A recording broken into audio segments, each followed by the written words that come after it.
Ole Miss wide receivers Trey Harris and Juice Wells moved up on our weekly wide receiver top 10 rankings after week 1 of college football. We're going to explain why and more coming up next.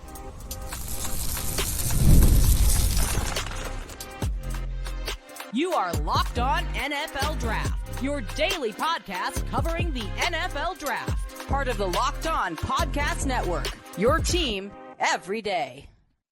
What's up, Locked On family? Welcome back to the Locked On NFL Draft Podcast, your daily podcast covering your favorite draft prospects, part of the Locked On Podcast Network, your team every day. I'm your boy, Damian Parson. You can find and follow me on X at DP_NFL. I'm a senior draft analyst, and thank you for making Locked On NFL Draft your first listen today and everyday shot for being our everydayers. You know I got to kick the intro to Mr. LSU, Keith Sanchez. You can find and follow him on X at The Talent Code. Can you talk to him, baby?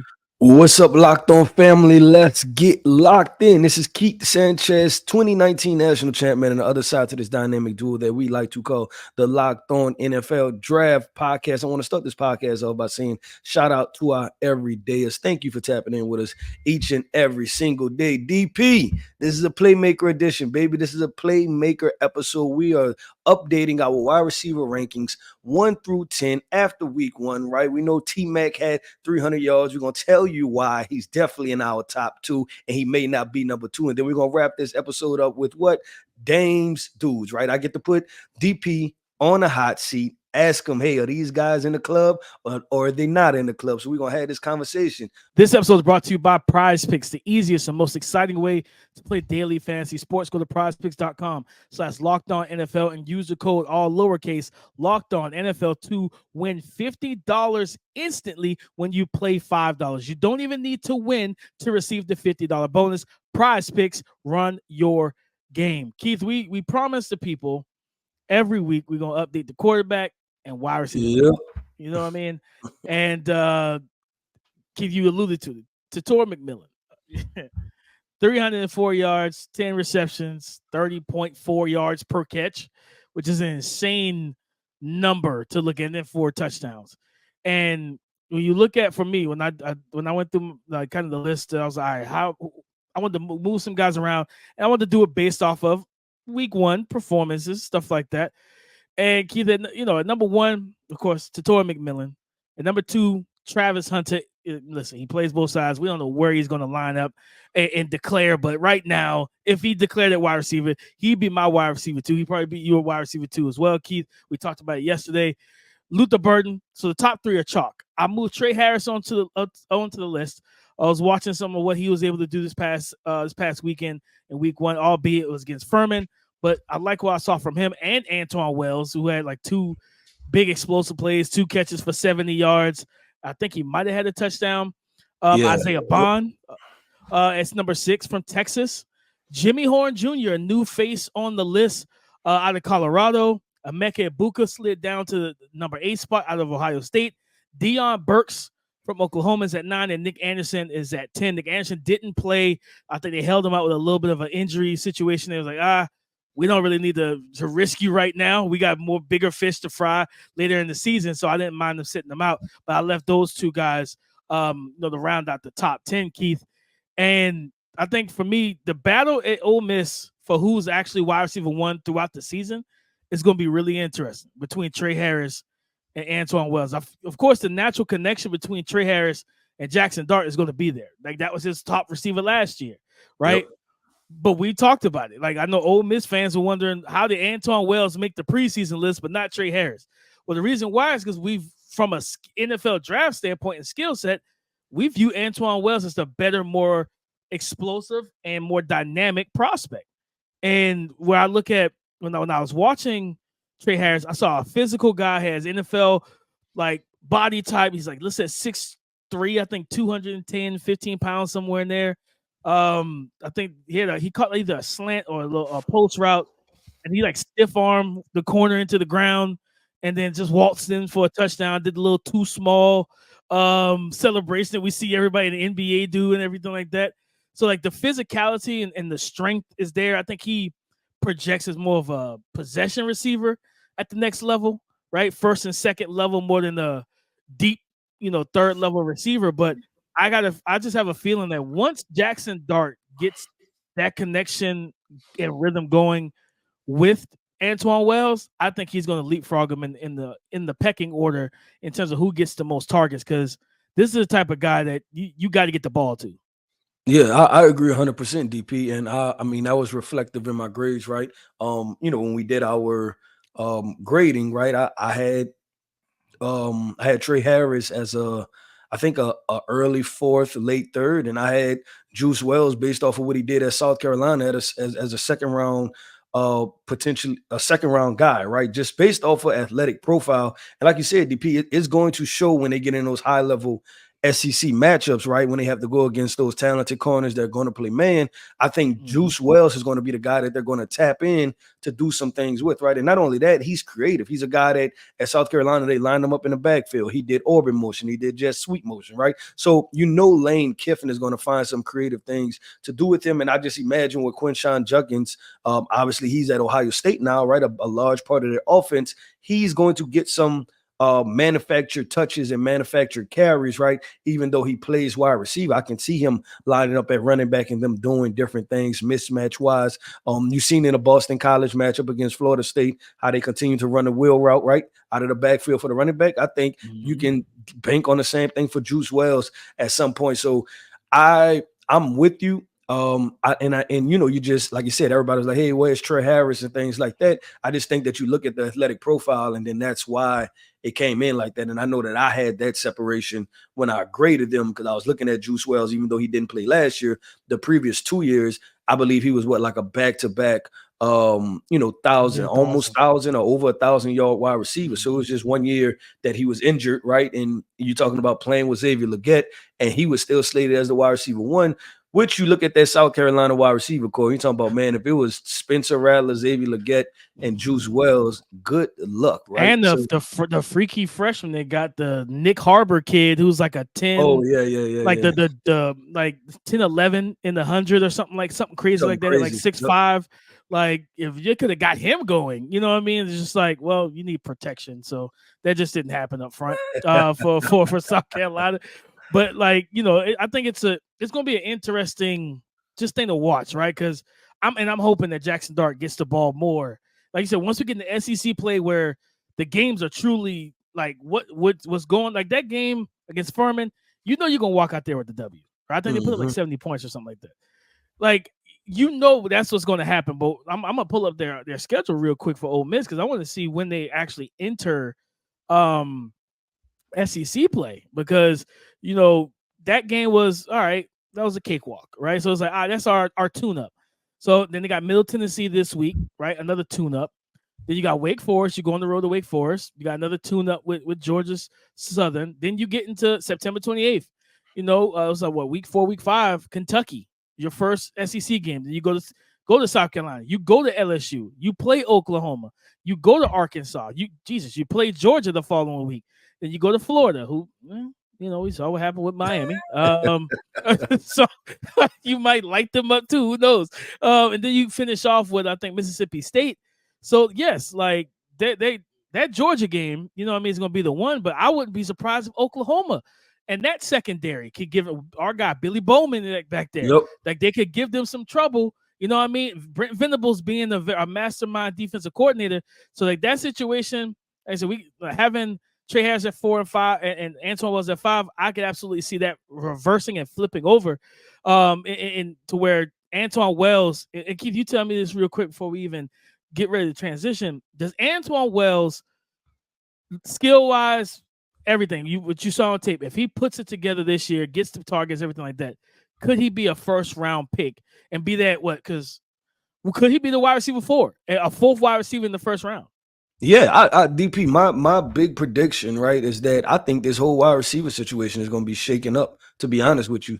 I think there's 2 or 3 guys out there that can elevate themselves. And matter of fact, DP, one of those guys we are about to talk about next. So coming up next, we're going to talk about this wide receiver down from Oklahoma that can elevate his draft stock into the first round. We're going to talk about that coming up next. Today's episode is brought to you by PrizePicks. PrizePicks is America's #1 daily fantasy sports app with over 5 million active members. Do you want to play alongside comedian Drewski, rapper and podcaster Joe Budden, and MMA champion Sugar Sean O'Malley? You can now find community plays under the promos tab of the app to view entries from some of the biggest names in the PrizePicks community each and every week. PrizePicks is the only real money daily fantasy platform with an injury insurance policy so that your lineups stay in play even if one of your players gets injured. If your player leaves in the first half and doesn't return, PrizePicks, your picks are still alive. Download the PrizePicks app today and use the code LOCKEDONNFL and get $50 instantly when you play $5. That's code LOCKEDONNFL on PrizePicks to get $50 instantly when you play $5. You don't even need to win to receive the $50 bonus. It's guaranteed. PrizePicks, run your game. Keith, we talked about the two Ole Miss wide receivers, and I think Oklahoma has a bounce back opportunity for them this week, Keith, because watching that game, they didn't like the passing game was what Jackson Arnold's first start, right? Yep. And it didn't go as planned. Like he didn't look comfortable, things like that. I was like, I think it's just first start jitters. Get that out the way. Step into this game. And you got Houston, who lost to UNLV this past Saturday, where Donovan Smith and that team just did not look ready to play. This is a big opportunity for Deion Burks and hopefully Nick Anderson to be right back in the lineup. I want to see Oklahoma go out here and run it up. I want to see that passing game get going and get those two ballers the full, and not even just them. They got, I think, Jaleel Farouk. They got a bunch of weapons over there for Jackson Arnold this year. No, I agree. I agree 100%, DP. I think that they have to just get the momentum going, right? Like get it going in the right way. And like you say, it could just be simply first game jitters. Like get the first couple things out the way. It was still a dominant win by the team overall, right? But offensively, you want them to click at a higher clip, right? If that makes sense. Yeah. But DP, we're gonna talk about the wide receiver that I say can elevate himself into the first round. And I told you, I think it could be a very similar trajectory. That was my draft comp entering the season. I'm going to stick with it. Like Deion Burks reminds me a lot of Zay Flowers, DP. Mm-hmm. And it's because of those smaller, shifty, quick guys that can win on the outside also, but you can also kick them to the slot, right? So you look at Deion Burks, we have him 9 right now, but I know the question in the last segment, right, was about Antoine Wells Jr. Can he jump to the first round? DP, I can see Deion Burks, if he continues to just produce at this high level, he can jump as high as maybe the top of the second round, the back end of the first round, right? And we have to remember, even was that last year or a year before last, Marvin Mims, DP, came out of Oklahoma, and not too many people paid attention to him just because Oklahoma wasn't playing well, right? So not a lot of people paid attention to him, but when you cut on the film, you see he was a very talented wide receiver. I think the same can go for Deion Burks. We don't know exactly how this Oklahoma team is going to look, right? Obviously, we talked about the new quarterback. Brent Venables still trying to get his guys in there, trying to establish something first year in the SEC, right? But when you isolate it and you put it in a vacuum, you see that Deion Burks has talent. He has natural, gifted talent. And I believe that he can elevate himself as high as that, because we've even seen, with the Garrett Wilsons, the Chris Olaves, you can even say Jameson Williams out of that draft, right? That the NFL isn't necessarily leaning as much to, hey, you have to be this big 6'2", 220-pound wide receiver for me to take you in the first round. Now, is it nice? Yes. But they want guys that can get separation, get open, be playmakers, right? And just do those type of things. I was watching. What was I watching? I was watching a documentary. I can't even remember which documentary I was watching, but it was football. And I'm just watching the games, right? Or it might have just been an old school game. I was watching an old school game from like the 90s. I was just missing football, so don't ask me why, right? And it's just the game changed so much. Like if you just go back and watch a game from like the 90s and the early 2000s, and it's like the spacing, right? Everything was almost condensed to the middle of the field. You know what I'm saying? Like everything happened right there close to the line of scrimmage. Now, everything is spread, right? And it's like, it's almost, you can liken it to, honestly, basketball, right? To where everything is almost like one-on-one matchups now where the complete picture wasn't put together. And I just heard this conversation. I think Tom Brady said this, right, at the Fanatics event. And he was just talking about how the offense is. He was kind of mad about it, but I'm kind of on the side of, it just kind of is what it is, right? Like the game has changed, like that type of thing, where he was talking about how quarterbacks don't necessarily have to read the entire defense or know the entire field or know all of their progressions because of how simplified the game has become. And that's true, right? And it's because everything is kind of one-on-one matchups. Like, hey, the RPO game has changed everything. It's simply stick the ball in there, linebacker come, cool, throw it. If you don't, give it, right? Like it's a one-on-one matchup, and everything is played on the perimeter also. So Deion Burks is a prime candidate to elevate himself, because if he can show that he can make plays on the perimeter, then he's definitely going to elevate his draft stock. No, 100%. And looking at their schedule, Keith, like they have, they have like 2 or 3 after last week. Now you got Houston this Sunday. Next week they got Tulane. Tulane, I think that's a team that plays tough. And they got Mario. I don't know if people know that, Mario Williams, the little short jitterbug receiver that was at USC. He's their leading receiver at Tulane now. So it's like that's a game to watch out for that could track, because the very next week, Keith, they got Tennessee. They enter the SEC competition with Tennessee. Then you got Auburn. Then the following week, after the Auburn game, then you get Texas. So it's like they got 3 back-to-back games after Tulane where you're going to need to be the Houston and Tulane game. Jackson Arnold and these receivers need to get going. They need to get on the same page, get their time, get everything in rhythm. Because once you start getting into SEC play, especially what we've seen from Nico over there at Tennessee, if he keeps that rolling and that offense is humming, they can drop 40, 45 points, right? So Oklahoma's going to need to be on top of their game, Keith. But I'll tell you something, man. Number 6, the guy on this list. Keith, you said 6 and 7 for me, Keith. Well, you said something like, man, the game has changed. You don't need to be 6'2", 210. If you are, great, but you don't need to be. Isaiah Bond and Jimmy Horn are going to I think they're going to stress certain teams' thresholds for height, weight, arm length, those type of things, right? These are 2 explosive, twitched up guys. I don't know if you were able to, I know you were out in Vegas getting ready for the LSU USC matchup, Keith, but that route that went viral from Isaiah Bond, where he runs the corner route in the low red, and the DB grabs his face mask, rips out his mouthpiece, and he's like, whoops him on the route, gets free from the physicality, beats him on the route, and mid-route, he's adjusting his helmet, right, to get the helmet on right so he can see to look the ball in.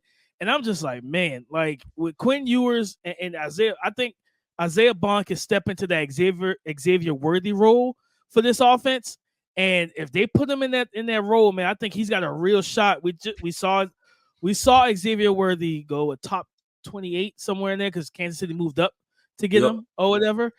I think Isaiah Bond at worst can be second round, but I think if they feed him, we can see this guy climbing up this wide receiver rankings, because this class is kind of outside of wide receiver 1. This class is wide open for the taking. Well, depends on what happened with Travis.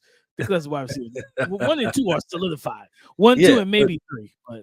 But if you tell me, if you give me the statement that 5 wide receivers are going to be taken right in the first round, right, then I think you look at it and be like, man, the next 3 are up for grabs, right? As far as who goes in the first round, it's going to be based off of production, and then obviously people are going to have to dive into the film. Because like I said, even a guy like Deion Burks, not a lot of people before this weekend, right, really paid attention to him to really know and understand what he can do as a wide receiver prospect. But DP, let's keep this thing going and flowing. What are we on to? We are on to my favorite segment, and my name's not on it.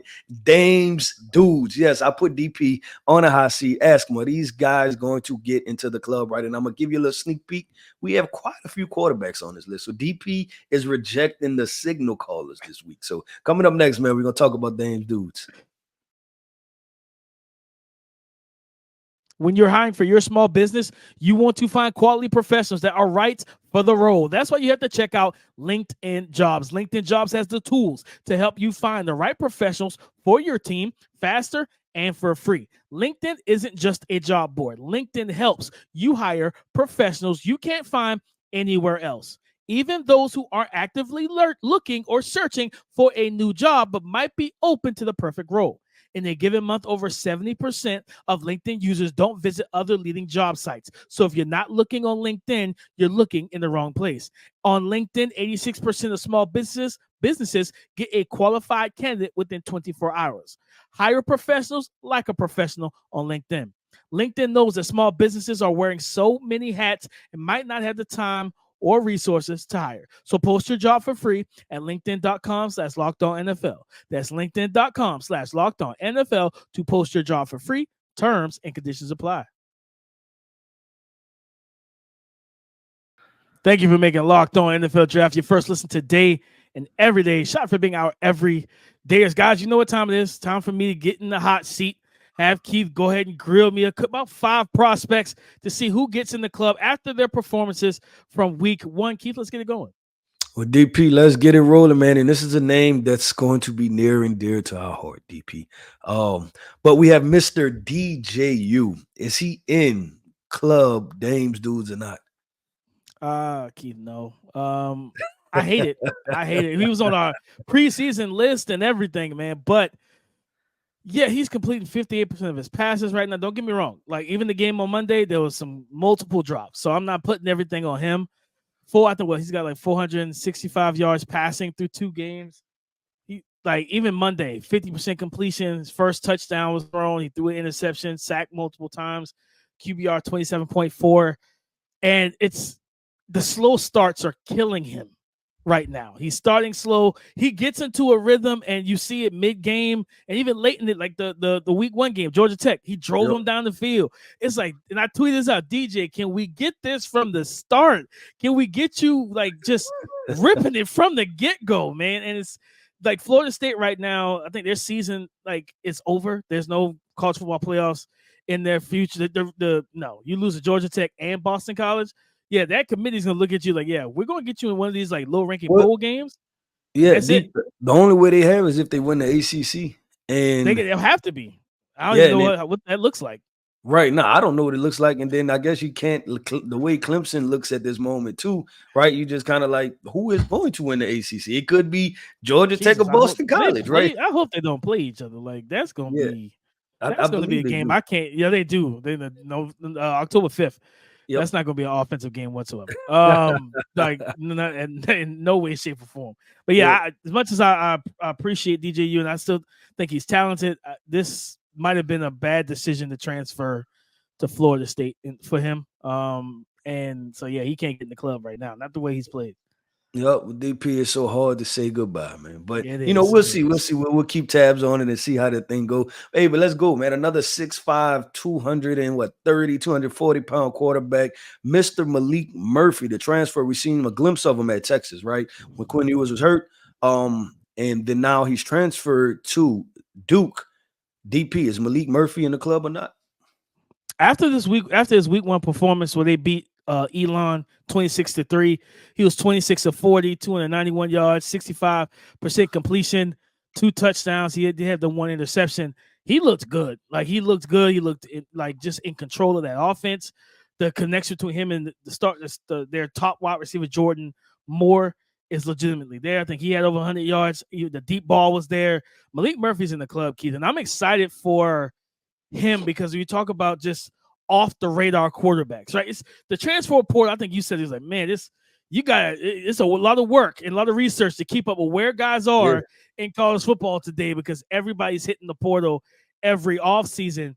With him transferring to Duke, I felt like he was off the radar for a while, like right before this season, where people didn't even remember that he was probably in college football, and people probably still thought he was at Texas.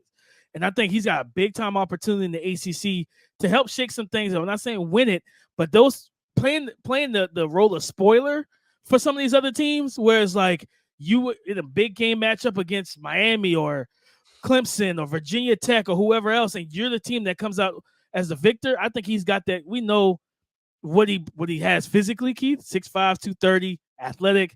He's got a big arm. You know what I mean? I'm excited for him. He gets in the club. Now you got to go out there week 2 and prove it again. You know what I mean? To stay in the club, because trust me, I walk around and send security and we'll go ahead and get that stamp removed. You got to get out if you go out there and play bad. So he's in the club right now, Keith.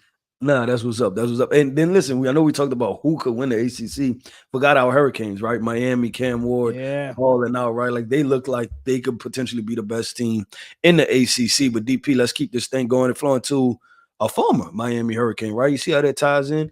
Mr. Tyler Van Dyke, DP, is he in the club or not? They got the win, but he's not in the club right now. 21 of 36. 192 yards, 58% completion, 0 touchdowns. Well, 0 passing touchdowns. He did have a rushing touchdown. QBR 48.8 against Western Michigan, Keith. Like that's the stat line against Western Michigan. You playing for a Power 4 school, a team that has a good offensive line, can run the ball. They have solid weapons. Got a sleeper receiver, Will Pauling over there, who's their slot receiver, chain mover type. And you in your first game, and you're a vet. This ain't no. I'm not giving you a pass, just because it's a first game. No, you're a vet. You play a lot of ball.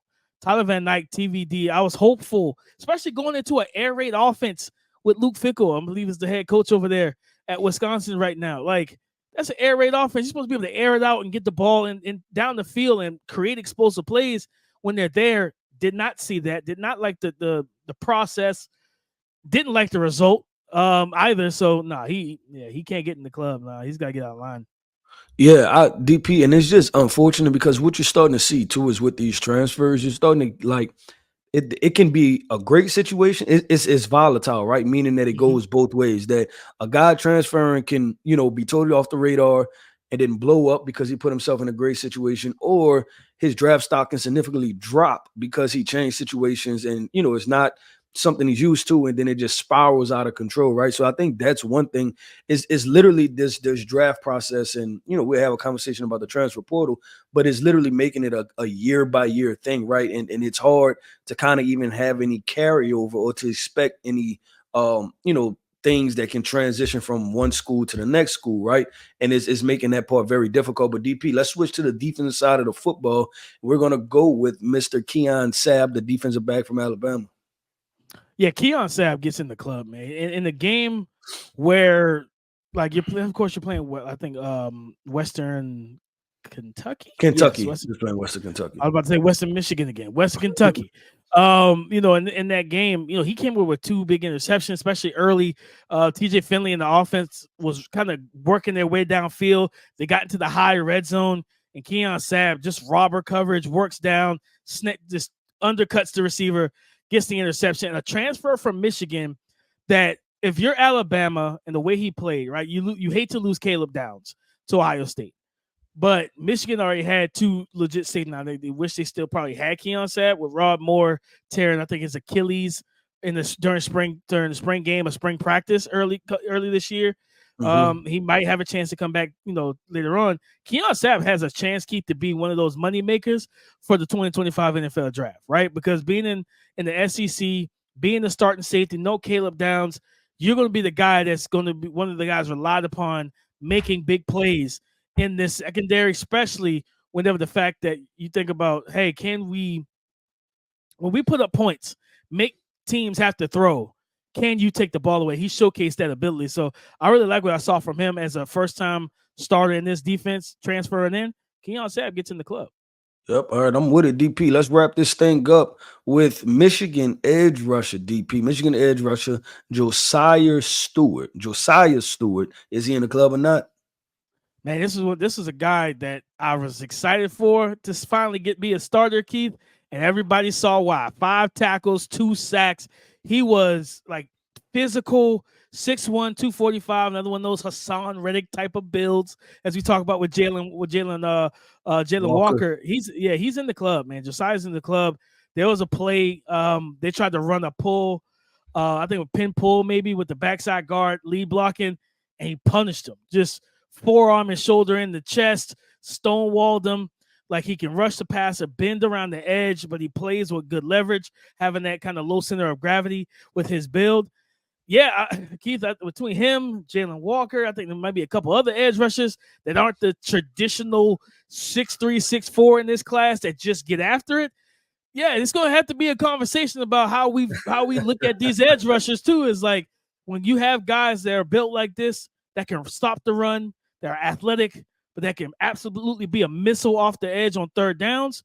That's value that you just can't pass up just because, hey, man, he's not 6'3", he's not 260, he doesn't have 34-inch arms. Yeah, I don't care about none of that. Like, can you get the job done?